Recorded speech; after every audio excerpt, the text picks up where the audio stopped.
call the the October meeting of the Eastham Finance Committee to order. This meeting is going to be video recorded and available on the Channel 18 and the town website at www.eastham-ma.gov. We are also meeting via Zoom pursuant to the emergency order of Governor Baker. All right. I'm glad to see all of you, and on this just gorgeous day. What I'd like to start with, the first thing is the minutes. I did send the minutes around again just a little while ago. Anyone have any corrections, comments, additions, subtractions? Yes, is that Steve? No, it's Russ. Russ, yes, Russ. Yeah, on the second page on the new business, the second sentence, where it says paying the town 15,700 fee and also tearing down the Tea Time building, that is incorrect. It's the Eastham DPW that is tearing down the building. Yeah, so the correction should likely be paying the town $15,700 fee, period. Don't say anything about tearing it down. Right. Just end it right there. So that's, we'll make, that's a correction we will do. It's true. We were, I think we were told that they were going to tear the building down, but I know that the DPW did. Okay, any other corrections, additions, subtractions? All right, do I hear a motion to adopt the minutes as amended? I make a motion that the minutes be adopted as amended. I'll second. And Russ was a second. That's in the minutes. Okay, we have to go roll call. So Peter. Aye. Stephen Cole. Aye. Steve Zebel. Aye. Mary. Aye. Russ. Yes. Tom. Aye. Is George here yet? I haven't seen him. George is not on yet. So then I'll do Jerry Searcell is an aye, and so that's 8-0. I didn't miss anybody, did I? Okay, the next item on the agenda is going to Mary. She asked to discuss what the town is, how the town is handling foreclosed property and so forth. And I've talked to Rich. I don't know if you have, Mary. So no, I haven't. We should be. We should. He's ready to go. He and Jackie are probably ready to go. So Mary, I turn it over to you. Well, I just wanted to bring it up because we did discuss this at one of our Board of Finance meetings. I'm going to guess now, maybe a year and a half ago. I'm not exactly sure about the timing. And at that time, I think Paul Lag was in the room and we were discussing town-owned properties. And if I remember correctly, we were going to be asking Susan Lack to come to one of our meetings to discuss it, not just the process that she follows, but what was available. And I know recently now, I think because of the water installation and because of COVID, from what I understand, it's a seller's market as far as real estate is concerned in the town of Eastham. Prices are escalating. And if there's land that could be sold or could be used for either affordable housing or Habitat for Humanity, I think this might be a time to discuss it. If it was land that could be sold, it would be added to the tax income and for the town, and would be helpful. Not only the sale of the land itself, but putting it back on the tax roll. So I was not available. I mean, I was not aware that any conversations had occurred with George as a result of my request, but I'm wondering whether this would be the right time to discuss it further, perhaps with Rich, and or to set up some time for Susan to come to one of our meetings, or if Rich has the information, go from there. I'm opening it up for discussion. Right, and Jackie's online as well. She may have that as well. So go ahead. Rich or Jackie? I guess I can start. We do keep track of, obviously, all the properties that owe property taxes. And so it goes through a process of a lien process. So if you're 30 days past due, you get demand notices and some follow-up letters for collection activity. And that goes on for a period of time, at which point, usually within a year, within the same fiscal year that the bills are due, by the end of that fiscal year in a normal cycle, we are perfecting a lien on the property, and it goes to what's called tax liens. At that point, we're allowed to execute, as the town treasurer, payment plans, and we try to keep people on the path of getting their tax bill paid through the payment plan. We now have the option, thanks to our last town meeting, of a deferral option for elderly deferrals. And so that's a successful option in a lot of communities. If you have elderly people that cannot afford to pay their taxes, instead of putting them on a lien, you put them on the deferral program, which means that the taxes aren't due and they carry, and ultimately the estate pays for that property tax upon their eventual passing. But then you have a list of properties that are on tax lien. And as of now, the town has 31 taxpayers that have tax liens, which total about $490,000. And this isn't just 1 year. This is 31 property taxpayers. Some are just the past year, and more likely than not will become current with a relative quick amount of time. So we're talking about just a handful that do go back a number of years. And those would be the ones that you would consider perhaps taking some further action on. Now, of those, we do have two that are vacant lots. And since I arrived here back in June, in conversations with Sue Lack, are probably opportunities that are good opportunities for a foreclosure process.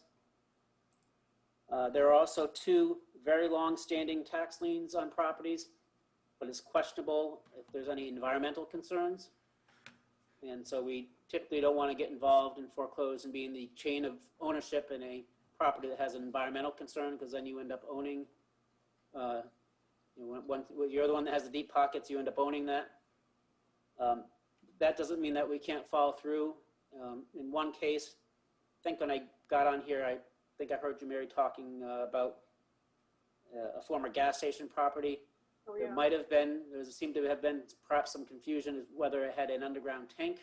Well, we ought to be able to find that out by checking the permits through the Board of Health and see if that tank was removed and if there's any environmental reports filed at that time. But usually if there's any level of concern, you get a up-to-date and current environmental status report on a parcel before you do that.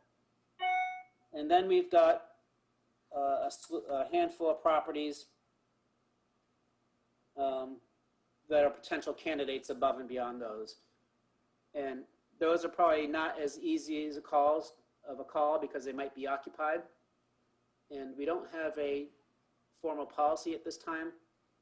So what I'm hoping to work on in this, in the near term over the next few months is a bunch of financial policies, but one of them would be a foreclosure policy, which might give us some guidance as how the Finance Committee, Select Board, or the community as a whole wants to proceed in a certain set of guidelines for depending on certain circumstances.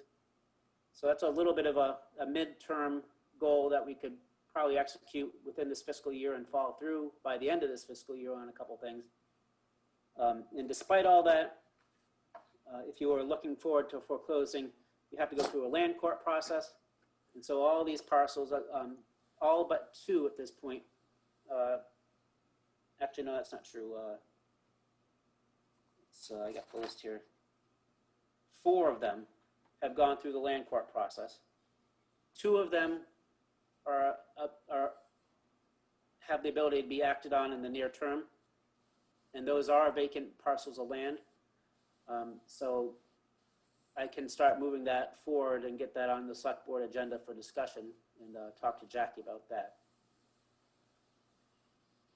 Well, I think one of the questions that I think that Mary had, was at least alluding to, Rich, was, okay, let's say we go through foreclosure, and I think foreclosure, they have a year or so after we get the foreclosure and we have it, they have a year to pay the taxes, and then it goes back, the land goes back to them or something like that. But let's say we're past that point, that we're ready, that we in fact own it free and clear, that the former owners can't come back and pay the back taxes and reclaim the land or the property. What's the process of going through and having the town either dispose of that property or take it over and use it for its own use, for recreation, for conservation, or whatever that the town might decide to do with it? What do we have a process with that of how we go through those steps? I am sure the select board is right in the middle of that, but do you know what that is? Yeah, I don't know if Jackie has something to add, but the first step is just make a determination. Is there a municipal use or a municipal purpose for it? And if there is, you just hold on to it. There's no special process other than some due diligence and maybe some feedback from the community. If you decide that there isn't a municipal purpose for it, then there's a procurement laws would require us to do an advertised bid process. It's a competitive process to ensure you, and it's real estate, so typically you have to make sure that you get appraisals and that bid prices come in line with the appraisals and all that type of thing. But there's a general law requirements of to how you dispose of real property and the advertising and procurement process associated with that. And how many pieces of land are associated with that from that perspective? I have to say there's a piece of land near where I live, we've discussed this before, that has been sitting there idle since I've lived where I live, which is over 20 years. And it's from all everything I understand, the town owns it. It's in between two other pieces of land. And it seems to me that either maybe the two people that live on either side would be interested in adding some pieces to their property, or it could be used for some other use for the town, from a Habitat for Humanity or something like that. So that's so what you bring up, it's associated with what we're talking. I was more talking about the tax lien and how we'd go about foreclosing.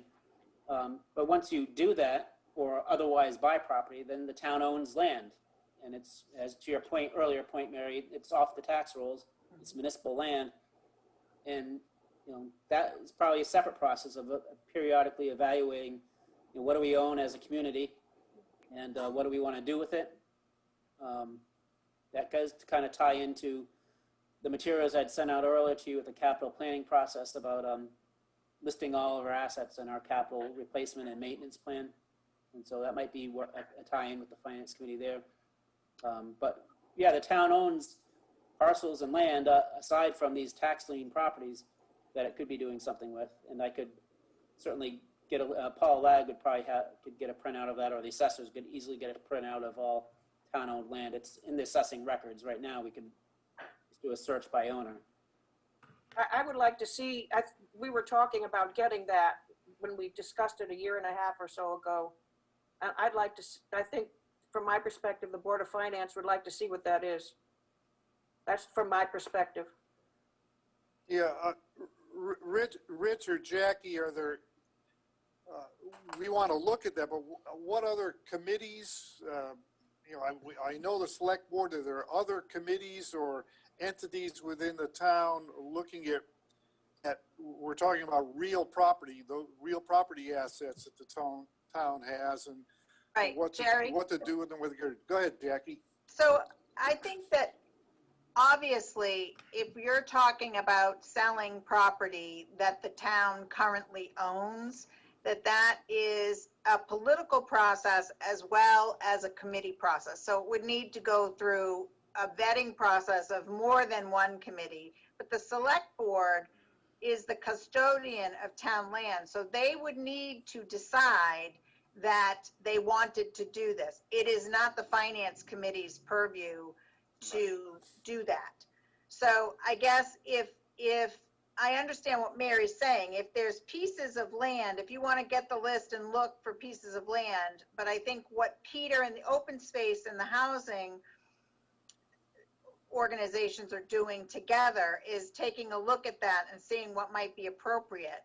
I would suggest that rather than do a big policy on it, if you know that there are parcels that make sense, then either find someone who's interested in developing that parcel or bring it to the attention of us, staff or town, so that we can bring it before the select board and see how they feel about it or what they might want to do about it. Like, I think the parcel near Mary's, if it's a buildable lot, that's one thing. We can either sell it or we can turn it into affordable housing or whatever.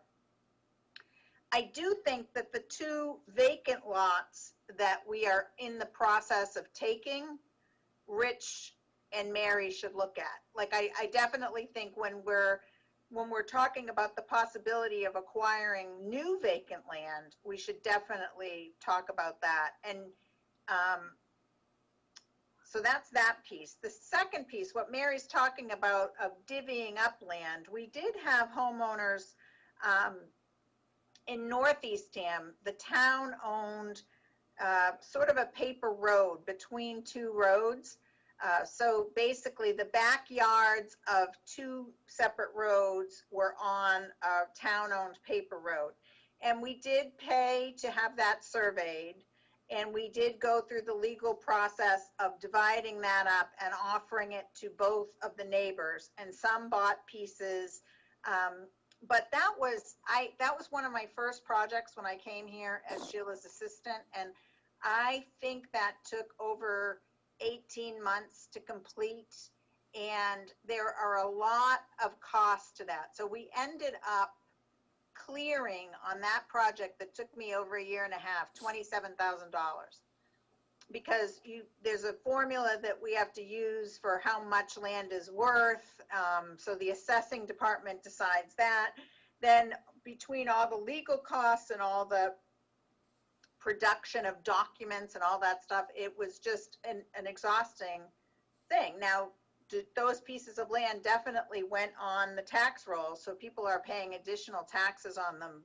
And one house was able to add a bedroom to their house because it made they had just enough property. So it works for some people, and I think there's no reason not to do it. But I don't want you guys to think that there's a huge economic gain to some of it. Some of it there may be.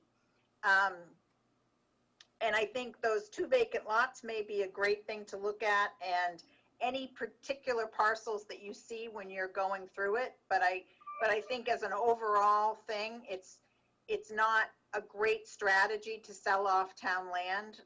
It is a finite thing. And even though it feels like we have a lot of it, unless it's in a particular location and we know that we'll never use it for a municipal purpose, I hate to encourage the board to sell off town land. I really do.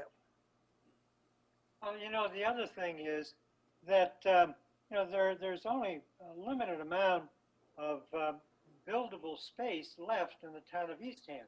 Right. And if a property has gone through a process of delinquent taxes, foreclosure, all the other stuff, through that whole time period, there's plenty of opportunities for builders, developers, private parties to have come forward and dealt with the owners and bought the property because they thought that it was worthwhile doing it.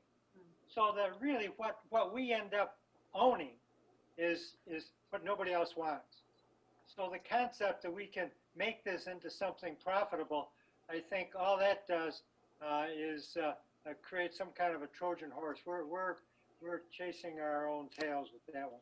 And you found that out when you dealt with that one property. Right. I think the payment plans that Susan works out, the liens to secure the property so that we always get our money back. I mean, what difference does it make whether we have to wait 20 years for it? If we get it back eventually and we get penalties and interest on it, is that a bad thing? I don't think so. So I do think there are some opportunities for us to truly go all the way with some of these properties, but it is a long process. And I think you're right. We get somewhat problematic properties. There's a reason why towns don't spend a lot of time on this, and this is why, because you do end up with properties that may be able to be auctioned off for money or may be able to be turned over to affordable housing. But even the ones that I looked at this past year that I really thought could be used for affordable housing, the rehab costs alone make that cost prohibited. So I would look at the vacant lots. I would look at the vacant lots that are in residential areas, as Mary suggested. I think that is the place where we could put some land back on the tax rolls. If they're small unbuildable lots, but combined with a neighbor's lot, it might make it worthwhile. That would be a good thing. If there's a buildable lot we can turn over to Habitat or something like that, I think that would be a good thing.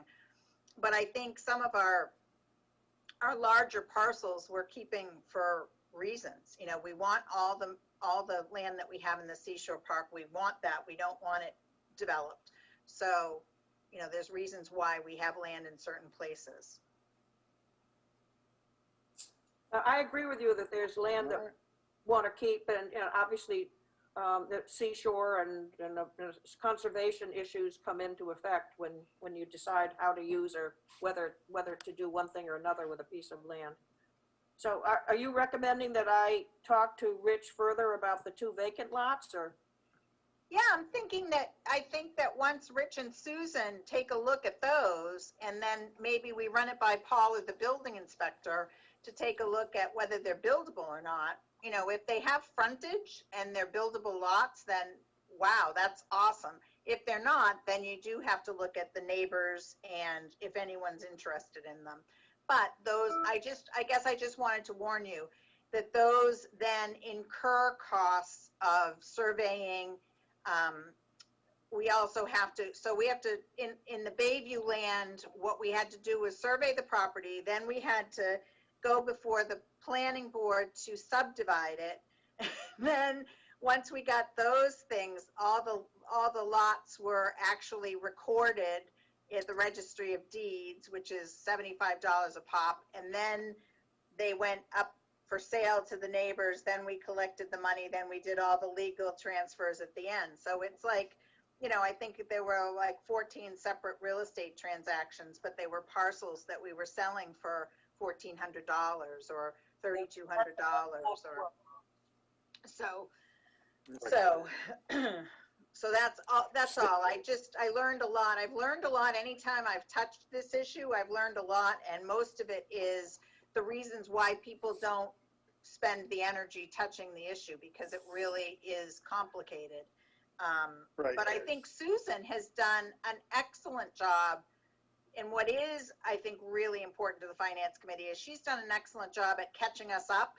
So the fact that we have 490 outstanding now and 31 taxpayers, remember that she's collected 250,000 or more in the past couple of years from delinquent taxpayers. And I think between she and Rich now, the process will have a clear path. And I think the idea of a policy, when certain parcels come up, where do they go? Maybe they go to the Finance Committee first, maybe they go to the Selectmen, and then the Finance Committee, maybe they go to Open Space, or, you know, what are the committees that are going to look at it? We need to take a look at that. But I do want you to know that the Board of Selectmen does have a clear opinion about, and they have been more than clear with me on several occasions on this. They do not want us to foreclose on any parcels that are occupied by residents, period. So we can work out payment plans, we can put liens on houses, but they do not want to actually take a parcel that is occupied. And they've been really clear about that since the beginning. No division amongst them. I'm not sure that you would even able to do that under the current COVID situation. I get you, Steve. All right, thanks, Jackie. There's no pot to go. Steve Cole. At the risk of being presumptuous, I really think we thoroughly covered this subject. Yeah. It's a long agenda, and I would Right. hope we could move on. But before we do, Jerry, the last vote on the minutes, I believe, was 7-0, not 8. It's 7-0. You're correct. It was 7. I was going to I make think that Rick announcement. is Thanks. not on the call. Rick's not on. That's right. Okay, so we'll move to the next item on the agenda is looking at financing for capital projects, and George wanted to raise that, and I know that he and Rich have been in talking and so forth, so I turn it over to you, George. All right. Sort of create the question that I started with, and then Rich and I can try to contribute the answer that we came up with in our conversations. When we saw the first draft of the budget in January of this year, there was the police radio item. And the plan back in January was that we were going to use I think a capital exclusion to finance it. It was going to be a one-time payment. And then time passed and we got into another iteration of the budget.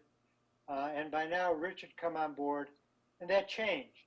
The financing for those radios changed, and instead of doing a capital exclusion, Rich was proposing that we do an override.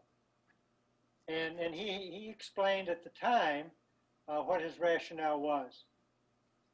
And then I started seeing in the newspaper, and I mentioned this at prior meetings, that I saw that other towns, as they were buying capital items, that many of them were using either debt exclusion or capital exclusions to finance them instead of overrides. And we, in this case, had, it was been proposed that we use an override.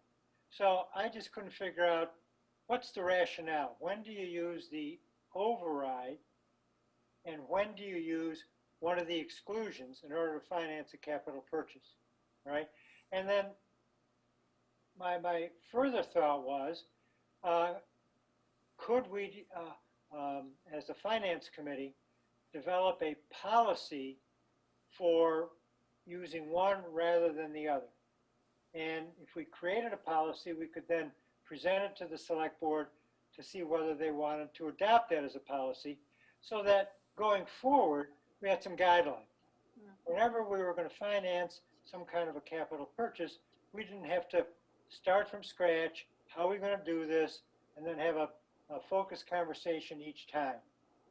And I didn't know whether that kind of a policy was attainable, but in any event, that was something that I had as a longer term objective if we could come up with something. So that was the question. And my concern was that by using the override mechanism on a frequent basis to finance capital acquisitions, if we use that on a regular basis, once that capital acquisition used its useful life, the tax base was still higher. So that you could, if you misused the override mechanism, what you're doing is you're building a tax base for the wrong reasons. You're using it for short-term capital that eventually is used up, but it's still in the tax base.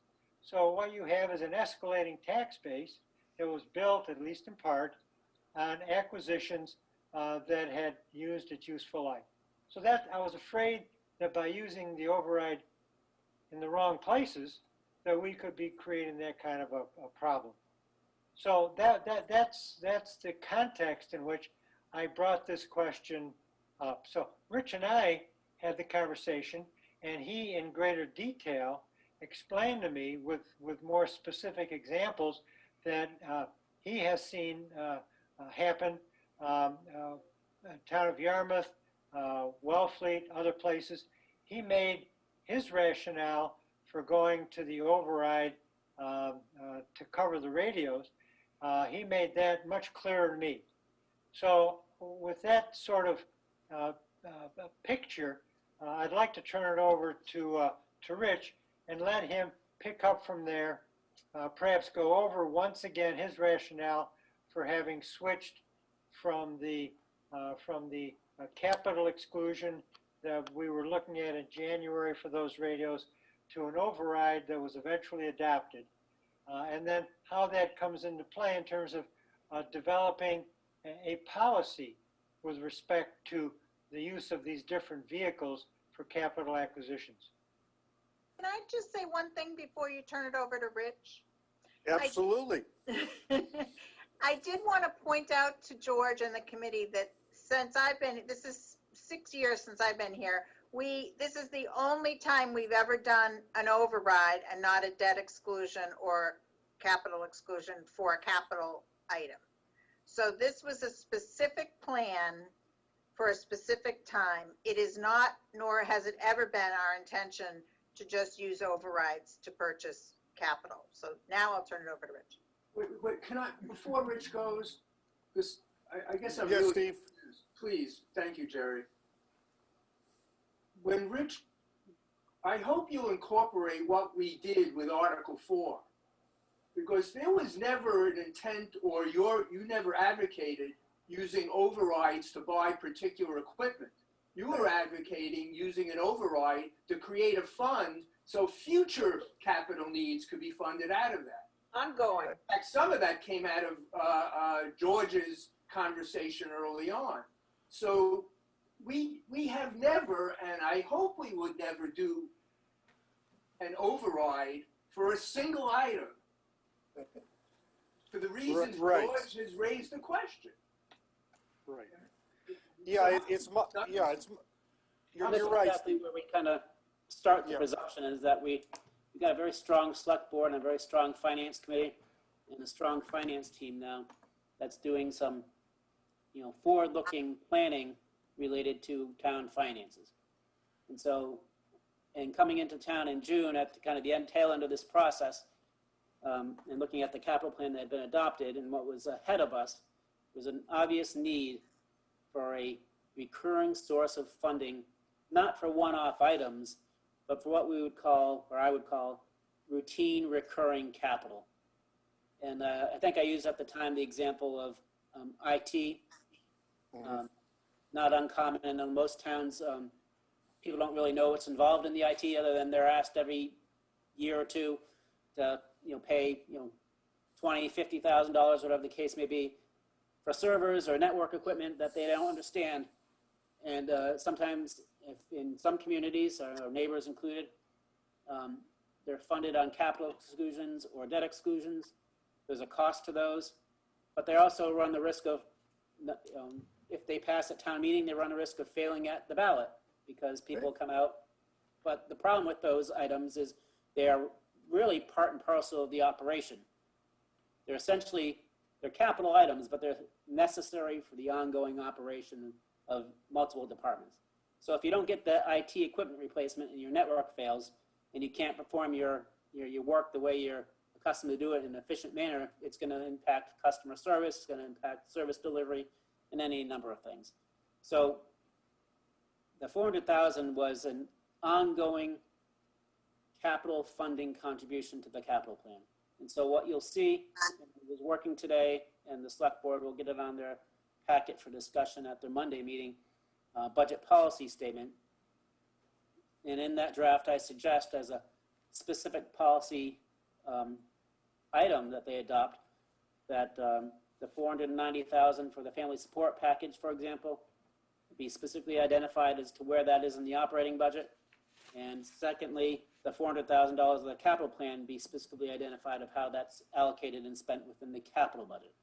And so that sets it up so that every single year going forward, that would be the expectation that we have these items instead of funding something with free cash that may or may not be there, or doing a bond issue that might have some costs associated with it. And for a relatively small item, you've got this recurring source that's there for, that is available for that. And that we're really trying to fund these routine recurring items that are going to, space out instead of having, and this is what I did in Yarmouth, instead of asking, in what year one for $20,000 for network equipment, and then in year 3, $90,000 for a specific server that nobody knew the difference of that one versus another one, and then waiting another year and doing another, $32,522. I averaged it all out and did a periodic replacement plan, and every year they were accustomed to funding, $23,000 each year into an article that built up, and we could take advantage of buying opportunities to replace equipment when it was opportune, before it failed or we had a great opportunity to buy something and save some money. So it really was strategically very valuable to us in being cost effective. Right. Now, Rich, it was my understanding, and I don't know if we legally dotted all the i's and crossed all the t's, that, for example, let's say that the police radios, just for an example, were only 350,000 instead of 400,000, just an example. And then we didn't spend it, so that the next year in fiscal 2022, we would have the 400,000 that was part of the override plus the carryover of 50, so that fund would have 450,000. Am I understanding that right? Is that the setup that I thought we had done when we approved Article 4, when the Finance Committee recommended it and then the town approved it? Right, the 400,000 would reoccur every single year. And then to your Will we have point, carryover? Yeah. to the point that there's a unspent amount, you think you need 400, but you only spend 350. Those are articles. So the article balances remain until such time as the purpose is completed. And if we determine that that purpose is completed, instead of just closing that right out to the general fund, most likely what we would do is suggest that as a funding source for future capital. Right. I think that was the idea. I think that this committee thought when we urged that. Okay. Anything further on this point, George? Have we covered what you wanted on this? Well, yes, we've covered what I wanted, but in my conversation with Rich, he did expand on the benefit of having this done on a planned basis. And that has to do with the credit rating for the town's bonds. Rich, why don't you develop that theme as you explained it to me when we talked? Yeah, so we have a little bit of news to break for you. We just did have a bond rating call from Standard & Poor's last week, and we got our rating. We've maintained a AA+ rating, which is one step below the highest AAA rating. Optimistic about being able to get to a AAA rating, and not to bore you with too many details, but one of the components of a rating analyst will look at is I think it's 5 now, maybe 6 different factors. And one of the factors is called the management score. And Eastham, and the good thing about the management score is that's almost entirely within our control of how we land. We just need to know what they're looking for, and we do. And so that management score comes up to about 30% of the overall rating that you're going to get. And so, in my assessment, without having gone through the detail criteria that they use, the one thing that we could do that would most likely get us a very strong management score, upgraded from strong, is to have a documented, comprehensive set of financial management policies. And so that's something that we're going to be working on between now and the next time we have a rating. And if we can do that and demonstrate our ongoing commitment to funding our reserves and maintaining conservative budgeting practices that we've had over the last couple of years through this tough next couple of years, we're going to be well positioned to earn that AAA rating. Now, specifically, as George was mentioning, they're very impressed with the fact part of the management score is your ability to deliver on things you say you're going to do. And so delivering an override for the family support package and delivering for programs that our community wanted and funding them through the override, and recognizing and identifying, providing a funding source for ongoing capital, they loved. They thought it was great, and they thought it was a very solid reflection on the town of Eastham. And so if we can just button this up by getting the the financial management policies in place, like I said, it will be in a good spot for future ratings. And finally, and this is very breaking news, and it kind of goes against what one of my reasons for wanting to suggest the $400,000, but you know, it's good. We did do a bond, solicited bids on the bond issuance, and we got the results of those bids today. And on a 15-year bond for just under $3 million, we got an offer to sell those bonds at 1.13% over a 15-year period. So almost free money in that regard. And so immediately what I'm contemplating is, you know, what else do we have authorized, and what's the timeline in spending that? And when I put together the capital plan for this upcoming year, I'm not going to necessarily accelerate anybody's plans, but depending on what that 5-year plan looks like, are there specific opportunities on big ticket items that we might want to take advantage of and prioritize? You know, for example, not advocating one way or the other at this point, but I do know the fire department's looking at a pretty sizable and expensive fire truck. That is an opportunity for them to consolidate a couple trucks into one truck. Maybe that wasn't planned for 2 or 3 years, but now might be a very opportune time at 1% interest to do something like that. Good. Thank you. Anybody have anything else they want to discuss, or any further questions on this item?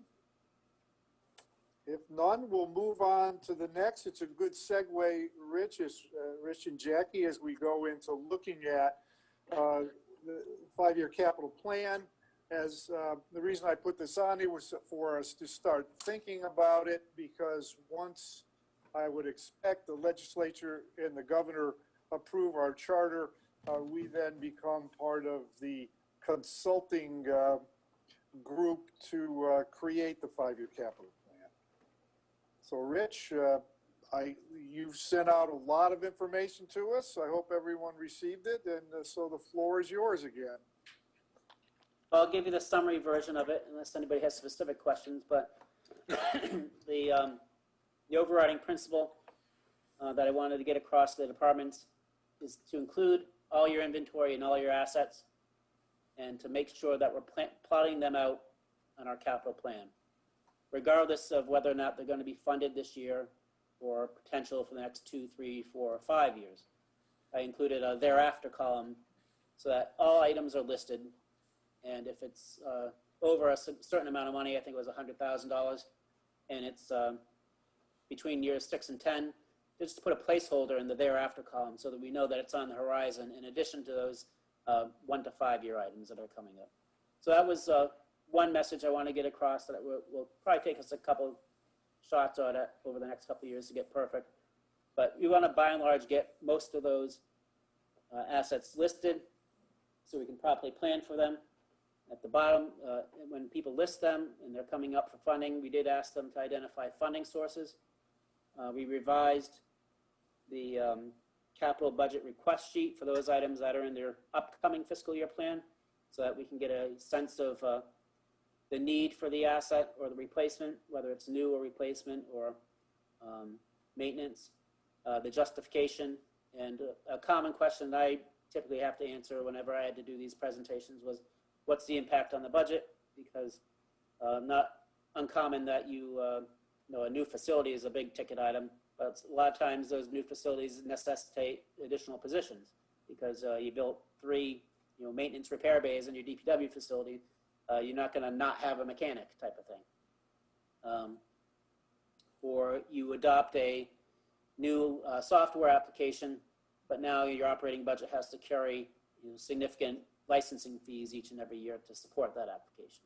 So making sure we understand those things and those impacts, so that when these get presented to you, you'll have that information available to you.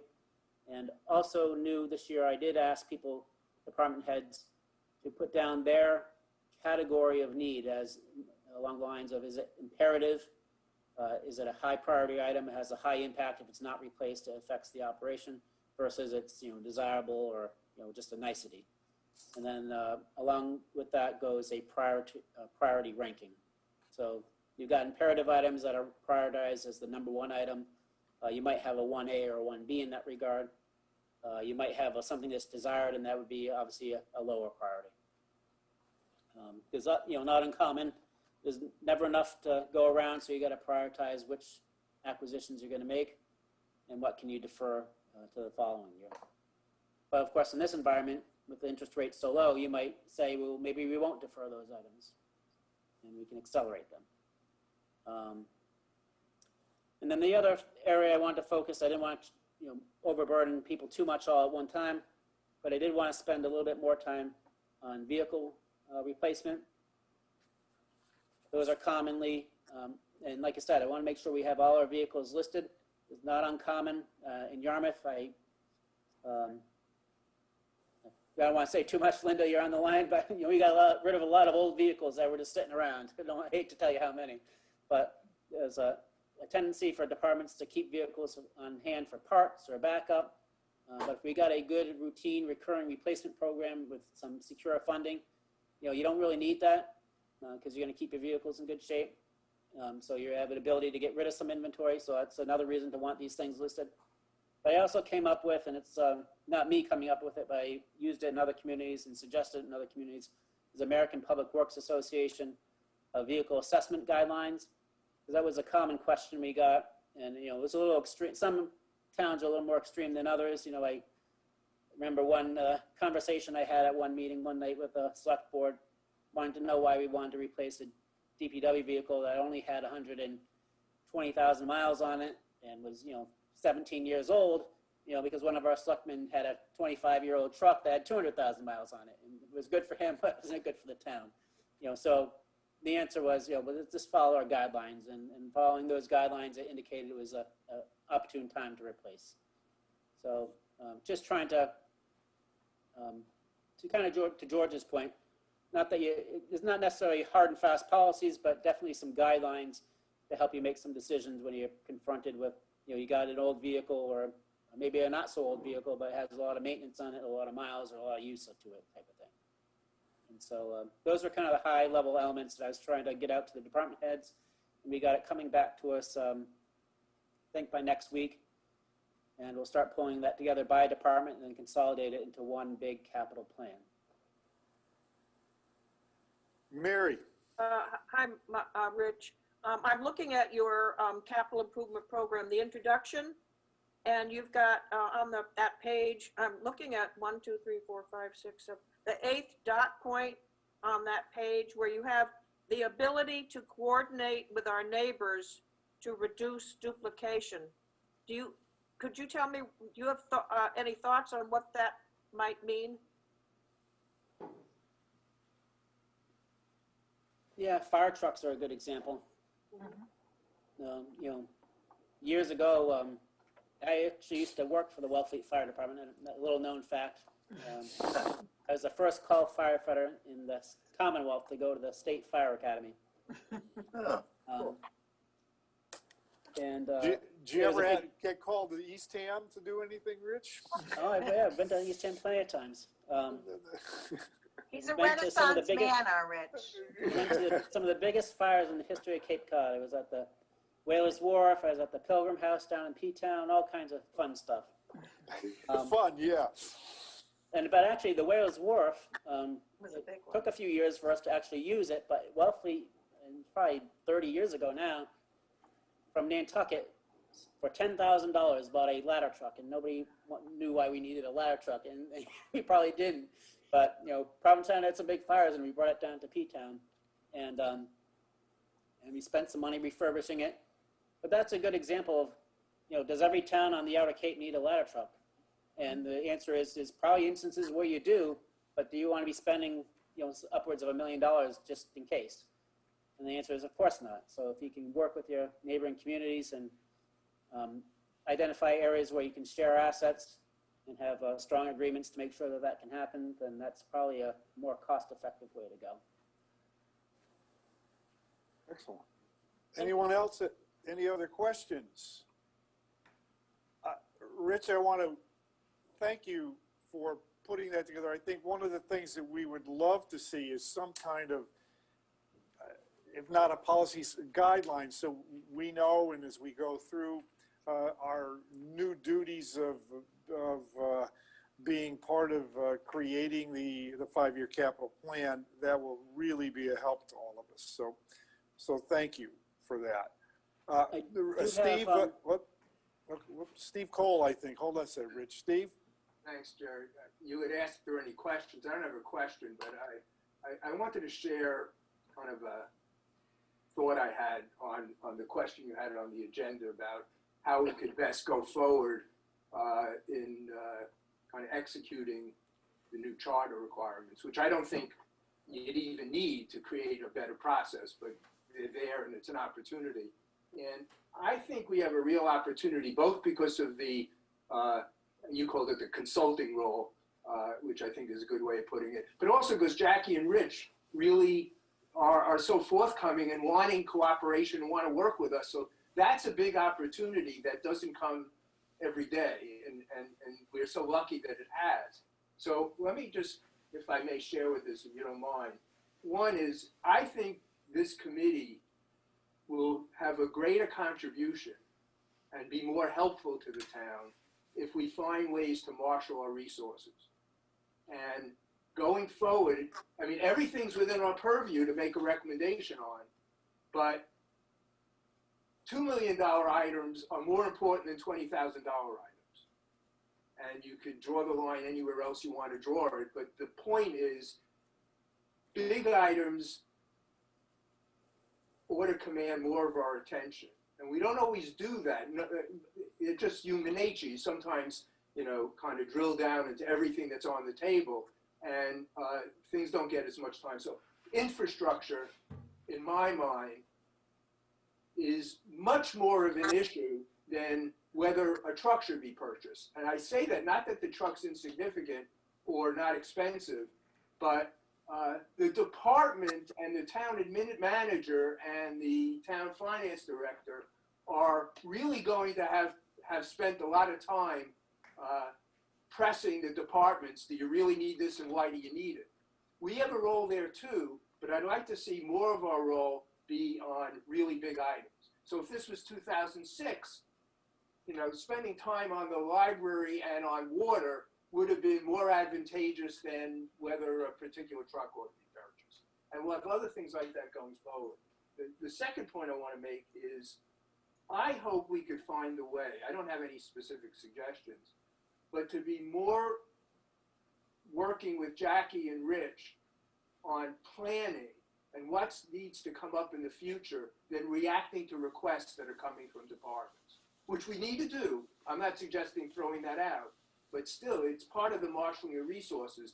If we don't work with the town into thinking what's going to be needed 5, 10, 15 years down, none of us may be here then, but the town will be. I think that would be a missed opportunity. I don't know how to set that up. I'm not making any specific suggestions, but I hope going forward we could find a way to concentrate more of the committee's time on long-range planning. And we have a strategic plan. We have other vehicles that we could use to guide us. And the last thing I want to throw out for future consideration is, would it be a help to us, and I'm not positive one way or the other on this, if we had a capital improvement subcommittee that reported to the full committee so they don't make decisions, but that could do some legwork working with Jackie and Rich so that we could, again, a way of conserving time and focusing the committee and helping the committee focus. There are arguments both ways on that, but I just want to throw out that that might be a possibility to help us move this in a more efficient manner. Thank you for giving me the soapbox. That's no problem, Steve. We appreciate it. You get some really good points. I think that would be something worth, whether to create subcommittees to try and dig into and get more information on certain items might make some sense. I mean, in part, we did that by telling George. George talked with Rick on his question and set it up. It wasn't a formal subgroup, but that's it. We'll also have, so I think that's a good idea. That will be part of a discussion, I think, as we look, and it may not be just on the 5-year capital plan, but on other things, to try and get some expertise and some things going faster, so all of us don't have to spend time on it. And I've probably spent too long responding to that. Mary, you wanted something? I just want to piggyback on what Steve said, because I think I agree with Steve, and I think it's very important. And I think maybe two of those areas that we need to spend some time on is the town buildings, in particular, the DPW and the Council on Aging, and making sure that we have plans in place so that the buildings are kept in proper order. We know what we've just gone through with the town hall.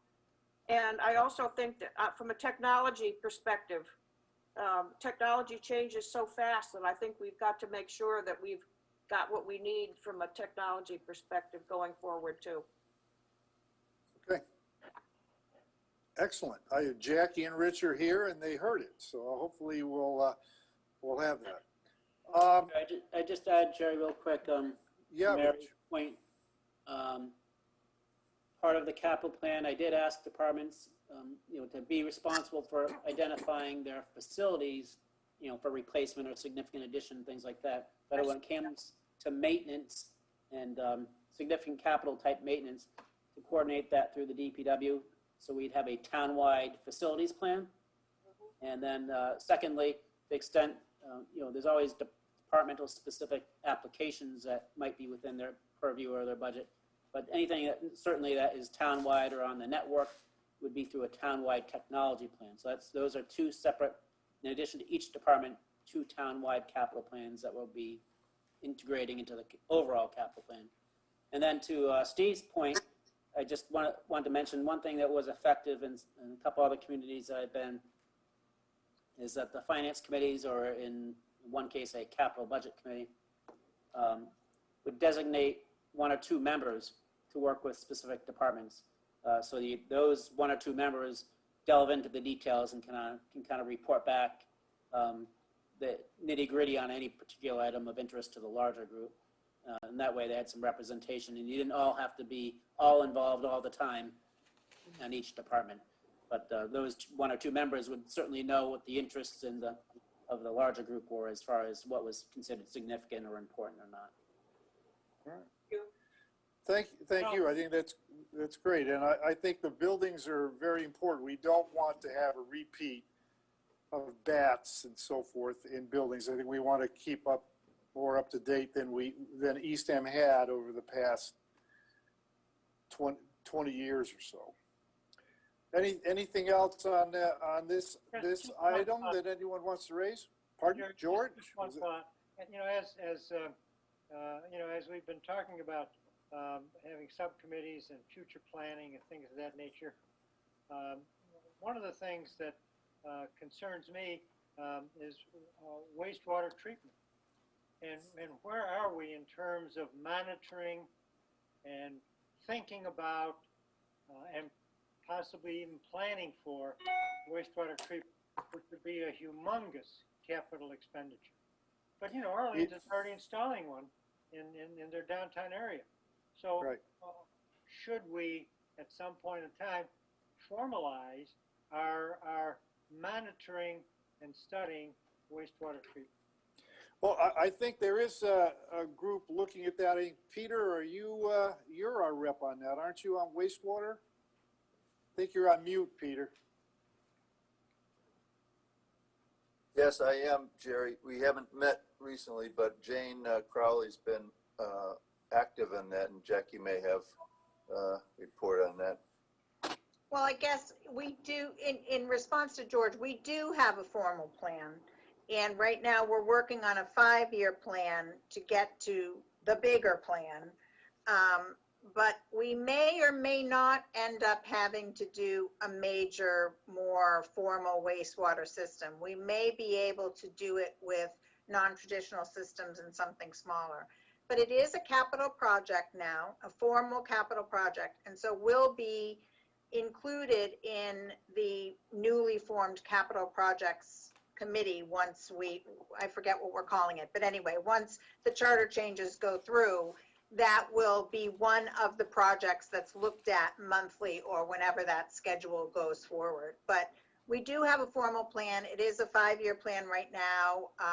And we also, George, have, and Rich and I will be able to talk to you more about this in specific, but part 2.75% of our rental tax money goes into a fund for wastewater for all the Cape communities. And we sit on that board to determine where those funds go. So we will have an additional funding source in that money to put towards more wastewater planning and implementation. So at least there's a specific designated couple of funding sources that are for wastewater at relatively low or no interest rates. So. Thank you, Jake. Steve, George. Go ahead, George. No, I just said thank you for the information and for the update. Okay, Steve. So Cole. I think that was very helpful. I also appreciate it. I'm glad to hear those kind of things are moving so nicely. But I don't think that answers George's question. The Finance Committee has a role. Jackie's answer to me says, you bet, this is a big planning item. And it's going to be a lot of different sources and a lot of money and a lot of options and a lot of strategies.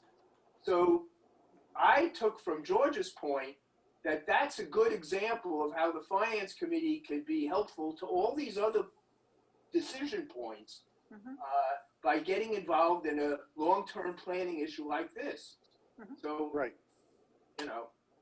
But don't you have a role on the new, I mean, won't there be, there will be Finance Committee members on the new Capital Projects Committee. So that's really where the planning for wastewater will be, is all I'm saying.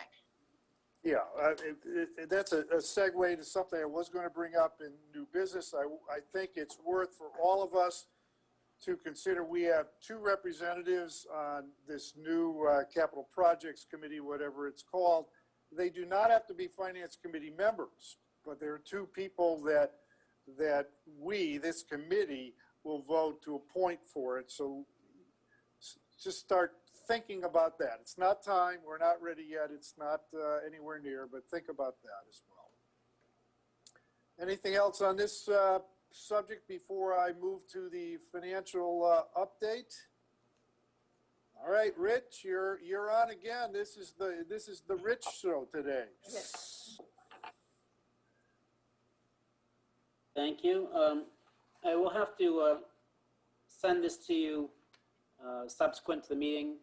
I didn't pull together the monthly revenue report and expense report through September in time to get to you in advance of the meeting, but I will send it out.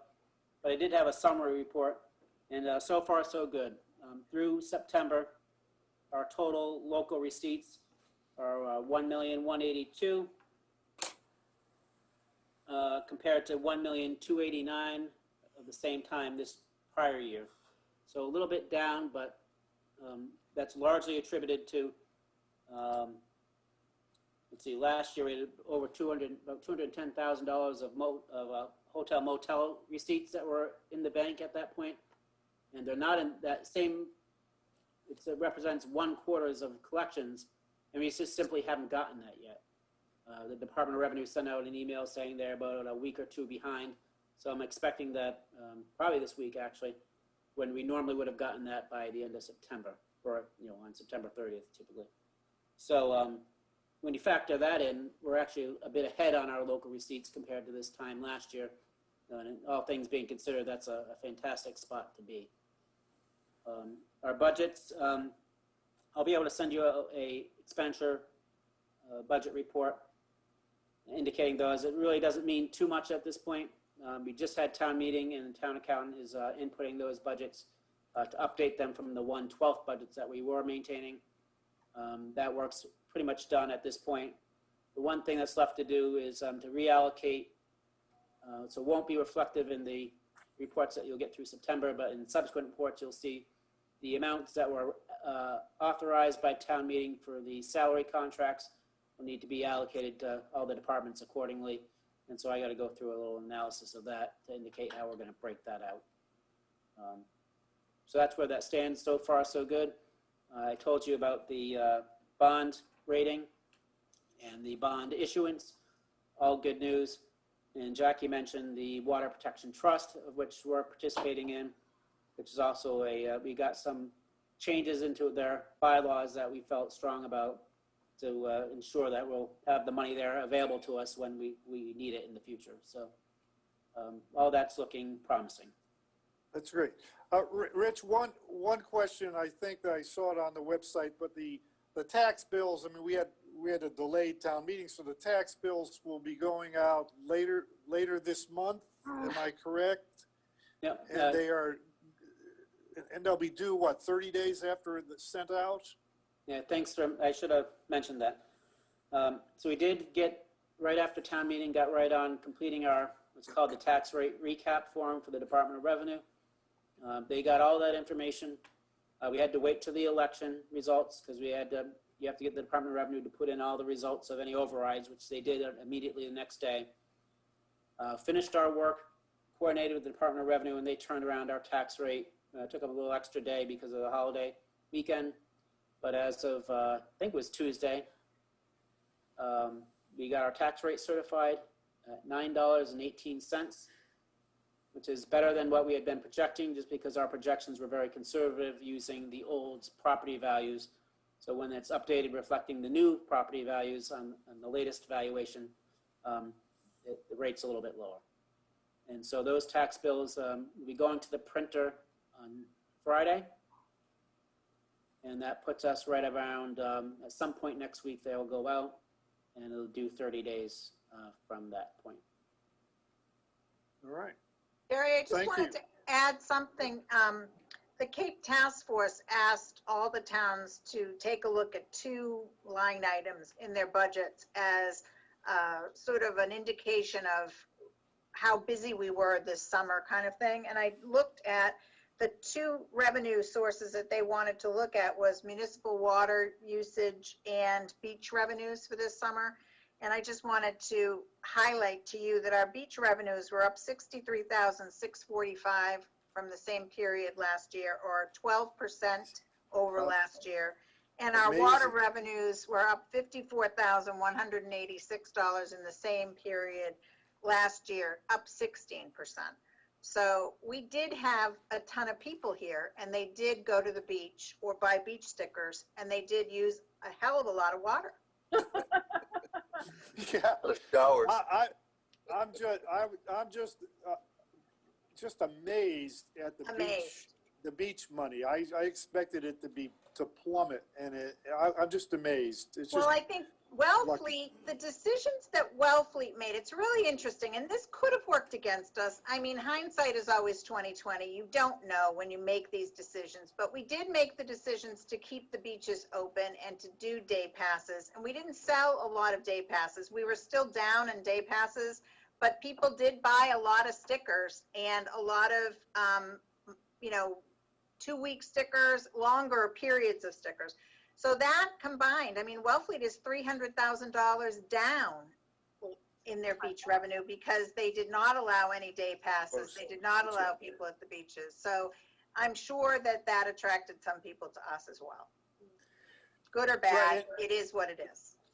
listen, good or bad, I want to, whatever, the COVID didn't explode here in Eastham, thank Yeah, God. we were lucky. Yeah. So And far. so far, the new, but at least over the summer, excuse me, Yep. what I mean. And I wanted also to just commend you on that, Jackie. We're one of the towns that just has kept the town hall closed. I think that you're looking out for everybody, and that's been great. It's also great to have no arguments on where the election drop box is either, so that's good. All right. Although Cindy's getting kind of worried. She wants it like cemented in place so that no one can run over it. Okay, well, listen, I understand her. I understand the concerns. Yeah. I understand some people, there are crazies in the world, but I understand that. Steve Cole. So since you mentioned the Dropbox, I just wanted to share something. I put our ballots in it yesterday mid-afternoon. By the evening, it was already on the Secretary of the Commonwealth's Yeah, that's website right. accepted. So Wow. Cindy and her team are really, really They're doing great. it. And this is a tiny team, Yeah. 2.5 FTEs of people. And I am so impressed by her and Linda. Linda has done a phenomenal job as Cindy's assistant to come into a new position in a 4-election year like we are having is just unbelievable. She impresses me every day. And they have a good attitude about it too. They're really hanging in there with, it's just relentless. I did tell her that, if we get past the election, she can have the whole month of December off because really it's been just crazy. He No, may it's- still be working in December. Maybe. Hopefully they won't be counting ballots in December. Hopefully not. Right. Oh, let's hope. Okay, that's great. So that now, anyone have anything else on the financial side? I know we've charted off a little bit. Anything else on financial? Any other questions for Rich? All right, then we'll go on to Jerry. Jackie. Yeah, oh, excuse me, Russ, I missed you. I didn't see you. Go ahead, Russ. Rich, I'm one of the lucky people that is contributing to the sewering of Eastham. And if I have estimated, Rich, thank you, Russ. it's like, my little contribution is like $700 a year. But one of the questions I have on that is, and after that passed, I wrote a letter to the editor, to the Cape Cod Times that they printed. This is a long time ago. But I said, we're happy to do that, but I would like to see the tax base for the sewering expanded, enlarged. Right now, we're picking it out of just, it's been tacked on to the people that have short-term rentals. But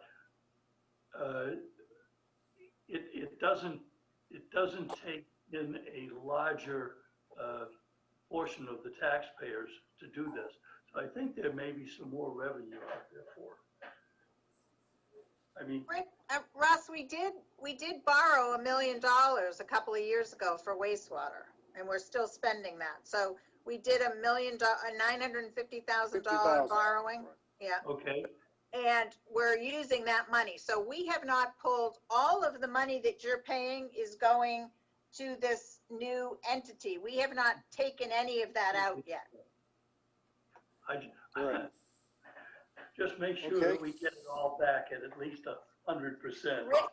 Rich is on it like a fly on whatever. Terrific. All right. They don't like me already. Yeah, Yeah. Rich and I both made them really angry, but we won. So who cares? Who cares whether they That's like right. us or not? That's okay. That's good. Anybody have anything else on the financials? If not, we'll go to Jackie and anything she wants to raise. And I still said town administrator because we haven't. No, yeah. We haven't dotted the i's and crossed the t's yet. No. On the charter. I don't have a lot to report, which you're probably grateful for.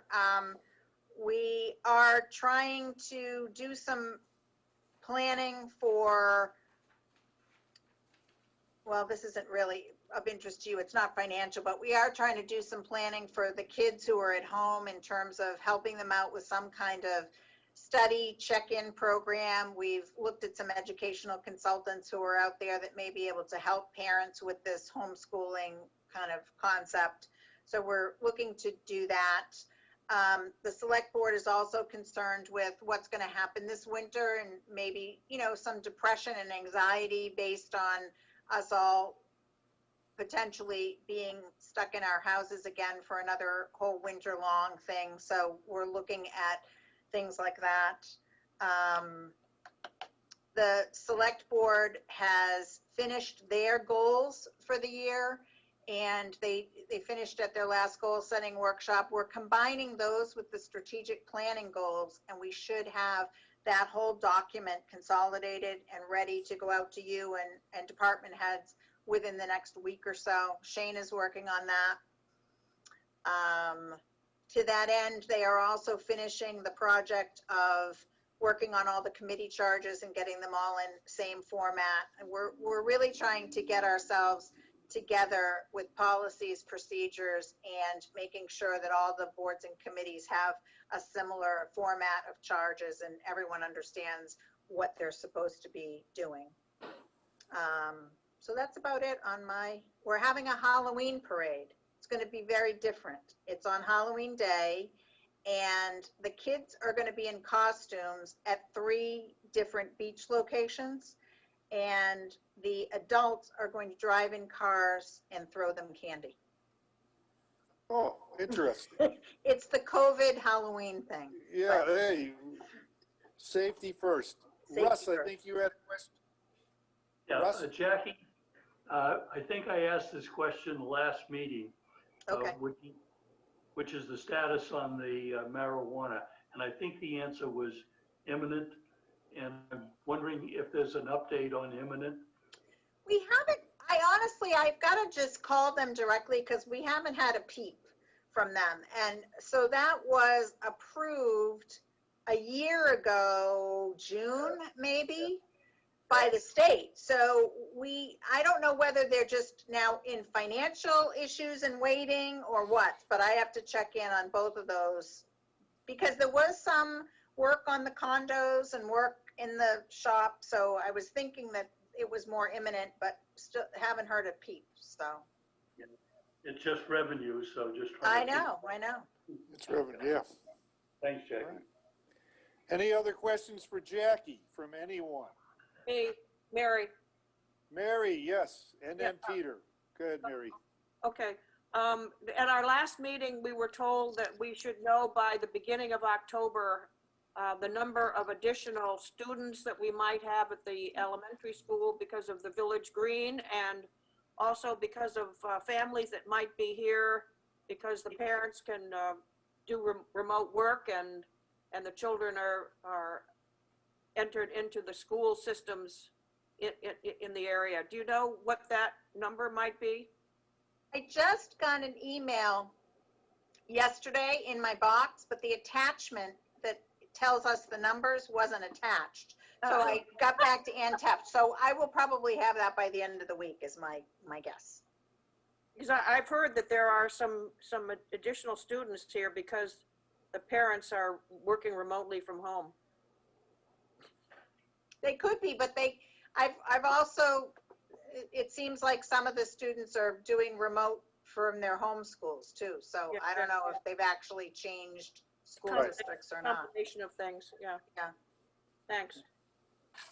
Peter, Yeah, what Mary's question was one of my questions, and the only other thing I was wondering about was the Rock Harbor project has become somewhat controversial with some citizens, and didn't know maybe what the latest was on that, Jackie. So the latest Tom and I have on that one is basically we postponed going for the Seaport grant until the next grant deadline, which is May 1st. So we gave ourselves a little more time. And I've asked the architects to take a look at to give us a price for what it would cost to bring us up to speed with 2 different options. One would be taking the current design and moving it slightly north with the rear of the building tucked into the bushes and the point going out over the harbor, which might make it more palatable because it's more hidden. Or taking 60 Dyer Prince Road, the antique half cape, which is the oldest half cape left in Eastham, and taking that for a rehab for the harbor master building. And to that end, update that Tom doesn't have is we've only received half of the option. So I know the cost of moving the building slightly north for the engineering costs. I don't know what the cost is for the little house yet, but I have had some update. The neighbors did finally accept my invitation to meet. And so we do have a Zoom meeting with them next Wednesday night. Oh, good. And I sent them a list of questions. Basically, I sent them some criteria and a list of some of the questions that I had. But I'm also very clear that we will proceed with this project. It's not going to stop. I'm willing to listen, and we're certainly willing to make changes in it based on their feedback. But the concept that we will not have a harbor master building, that's not on the table. All right. Anyone have any, thanks, Jackie. Tom, do you have anything else to add? No, as Jackie said, there's been a lot of questions and concerns expressed by those that use that area now and the neighbors. And so we had decided to have this meeting with them to talk further about, what their concerns are and what we might be able to work out that would be palatable for everyone. Good. And so, as Jackie says, I guess that's next Wednesday. Is the Next schedule. Wednesday, I'm going to send that email to you, Tom. All right, thank you. All right. Anybody have anything else? Mary? Gary, I first, and I want to thank Jackie again for the work she did on the family support warrant article. And I have a question. How is that being administered? So now we sort of have to create the administrative structure in terms of how to administer that. So I'm grappling with, I think the first thing we have to do is register these schools. So we have to figure out how many preschools we have and get all the information to accounting that they need so that we can actually pay them if they have children attending. So we need to do that. And I think I'll put an ad in the newspaper to solicit information on the schools that are interested, plus probably do some kind of mailing. And then we have to create a registration form for the parents to fill out, and it'll be a very simple form, we'll just have to establish proof of residency in certain criteria for that. And then once we have both of those things in place, then we can start providing money for services. Mm-hmm. Thank you. And I have one other thing. The library is working with Rich on some electric vehicle stations at the library. Charging stations. Electric vehicle stations at the library. And we're working with Rich and Eversource, and most likely the stations will be located when you first come into the library, right there on the right-hand side as you enter. And we're hoping that maybe it will be definitely 2 and possibly 4, unless Rich has other additional more up-to-date information on that. I just submitted it to Eversource today. It's going to be 2 dual head charging stations, so 4 spots at the library and the same at the town hall on the south side of the parking lot, just by the bus station. So And there. Eversource is doing all the infrastructure at no cost to the town. Wow. So Mary, Russ? what's happening is you're losing 4 parking spaces. Is that what I understand? We're not losing 4. We're going to be having the ability for cars to be plugged in to use the electric vehicle charging stations there. But we're not losing 4. There's just going to be additional space for those cars. Not additional space, but space for those cars. To me, that sounds like you're losing 4 spaces if it's only for electric cars. No, it's not only, if they're not going to be used for electric cars, they can be used for a regular car. Okay. Yeah. I'm expecting four vehicles to be plugged in all the time. Right, but Right. if someone parks there, how can they plug in? You kind of have to reserve them for electric vehicles, don't you? Yeah, that was my thought also. My guess is that naturally it will happen that they'll be reserved for electric vehicles until we have a situation where there's a lot of people at the library meeting room and they need to use the parking, and then they'll use the parking. You know? Will I think that- Will there be a fee for the, Good. they have to pay No for the fee. electricity? Neither, at town hall either? No, right now, we're just installing the stations and the infrastructure associated with that. With the app, the charging stations that we got do have the capability to do that in the future. But we just wanted to offer this as a service to kind of jumpstart this program. Right. And then we reserve the option to be able to implement that at a future date if we'd like to. That's not uncommon. Like over the Cape Cod Mall, there's several stations that have that capability. And to the point of the spaces, you know, I'm certainly no expert, I'd say, in this, but my understanding of it and what I've seen in other communities that have done these spots is certainly they would be used during the day, during business hours, on a, you know, periodic basis. But the large use is a lot of these electric vehicle All car right, no, owners have the app that indicates the locations of charging stations, and a lot of times they time their charging to be on off-hour times, and they'll be at those sites. Yeah. Either charge for an hour or so on their trip up Cape or down Cape, as the case may be. Right. As long as they can I think strategically they're- place, they know they're driving from Boston, they're gonna stop in Plymouth, charge for a minute, for a bit, go having some dinner or something, and then they perhaps could stop at the Cape Cod Mall, and then they'd stop in Eastham and go to Provincetown or whatever the case may Yeah. be. Yeah, it's also, two of those spots are also currently reserved for Low emission vehicles. low emission vehicles, so. Right. And It's was already that there. part of the discussion, Mary, with the trustees, is that perhaps those spots should just be repurposed and be these? regular. yeah, exactly. Yep. Okay.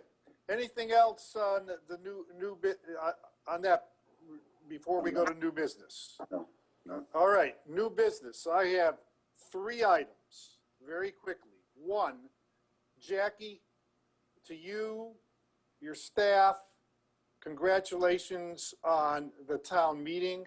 Other than that tent right in front of us, we'll have to figure that. It was just wonderful. You could hear well. I thought you could hear better there than you could inside the gym. Way better. Absolutely, the sound was great, right? It was, That was best sound. Yeah. so the thought is maybe we should do it all the time outside. But anyway, but I just wanted to congratulate you. I thought, you know, and I felt safe. I want to congratulate the citizens of Eastham. They kept their masks on. It was just wonderful to see that cooperation. Yeah, Second- everybody did a great job, and I think next year, I do apologize for the tent. I called Jerry at the very last minute when we realized we had a tent problem. But either next year we'll have a longer cord, you know, a longer power situation, or a shorter tent. All right. Yeah, well, it was, I felt sorry for Steve Cole because we kicked him off to the other side. And so Well, he's he the got only one I to, felt he got sorry a for. great seat. It was just separate from you, because he was special. That's It what I was was special. great. Right. What she Yeah, but didn't tell you was that I brought it up at the select board meeting as to the 4 finance people who had to sit back in the bleachers and couldn't be seen. So I'm sticking up for you. It's true. Yeah, He well, did. thank He you. did. Well, the one thing I was going to say was the sad thing for Steve was he had to sit next to you, but that's okay. But whatever the case. Anyway, No respect. no respect. That's right. Another item. One of the things we started last year, and I've been told by all department heads, we created written questions that we gave them before we ever met with them, with department heads. A lot of times we'll wait till we see some initial finance stuff, but you should all be thinking about any questions you might have that you want to present to department heads. What we'll do is we talk about them, we'll try and write them out, and then we'll vote on them and send them out. But I've had positive responses from every department head on these, so start thinking about those. When we think about department finances. That would include the schools and DPW and so forth. That's the second item. The third, the third item, did I now forget what the third item is? It comes with age. I think I've totally forgotten the third item. That's Department right. of Energy. Yeah. Yeah. Oh, the third item. Yes, I have to report to you. Russ arranged a meeting for Russ and I to meet with Tom Conrad, the superintendent of the Nauset Regional Schools. And the purpose was, we talked about lots, there were lots of things discussed, but the purpose was to ask him and tell him we really do need what we asked in March before COVID exploded everything, what the incremental cost was for school choice students in the Nauset system, particularly in the high school. And he said, you know, with COVID, they just hadn't been focusing on anything. They're going to be working on it, and they hopefully will get it to us by December. And I explained to him that I've been asked by members of my committee, I've been asked by members of the Brewster Finance Committee, by members of the Orleans Finance Committee, and even a reporter if we ever received it. So he's aware of that. He was apologetic in the sense of saying, look, you know, the sky was falling, I had to work on that. And so that word is out there. So I expect that we would have that before we even get the school budget for discussions. And thank you again, Russ, for setting that up. I appreciate it. Does anyone else have anything for new business? Yeah, Jerry? Yes, Tom. Thanks. Hey, it's getting late, but I wanted to ask a question about an article that had been in the paper a little while back about ambulance fees. Oh, yeah. I saw that. And again, given the hour, we can discuss this at another time. It's not a pressing thing. It's just, it struck me as being something that, you know, maybe just didn't seem right. So I thought we should at least talk about it or see if an answer already exists. Okay, I missed that article. I don't know what it was, Tom. Okay. Very briefly, it was in the Cape Cod Times, and the title of the article was "Ambulance Fees Take Patients by Surprise," and it pointed out that an ambulance run from Eastham costs $3,800, and that basically what the article was saying is that same run from Wellfleet costs $1,195. And whenever I see something that's that far apart, it says to me something's wrong somewhere, right? That Okay. There's more to the story or something, and that's because otherwise it's not a good look for Eastham, I guess, you know. So that's Okay. What we'll do, the lateness of the hour, that will be added to the agenda of our November meeting, and we'll turn it to you'll be the lead on that one, and we'll discuss it. And Jackie and Rich know, and they can work with the fire chief and find out whatever's going on. So that's the heads up, and I'll add it to the agenda for next meeting. Okay. If you get sick, go to Wellfleet. No, actually, the reverse is true. So we have a higher level of staff and more staff on duty, right? So we have Okay. EMT paramedics. So we have the highest level of care in the ambulance. All right. Well, that's good. the Lord of the story. Yep. We'll get to that. Any other? But I'm sure the chief will add more words to that explanation. I'm sure. Anybody else have anything else for new business? Hearing none, do I hear a motion to adjourn? When's the Motion to next meeting? Pardon? Next meeting? Oh, the next meeting will be November. Oh boy, November. Let me get my calendar. It's the second Wednesday. Whenever Wednesday. the magic. Okay. 11. November 11th. November 11th. Oh, November 11th is that a holiday for the town, Jackie? Yes, a Ah, for everybody. yeah, no, yes, it's Veterans Day, I understand. Do we want to, let's ask everybody, that's a good point, thank you, Peter. Sure. Do we want to try and move it to like the 10th? Or do you, Tuesday the 10th, or Thursday the 12th? I know that there is a CPC meeting On the 18th. on the 18th. So how about a Tuesday or Thursday, the 10th or the 12th? Anybody?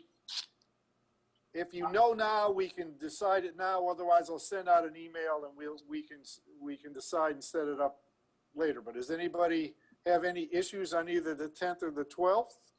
I cannot do the 10th. All right, thank you, Steve.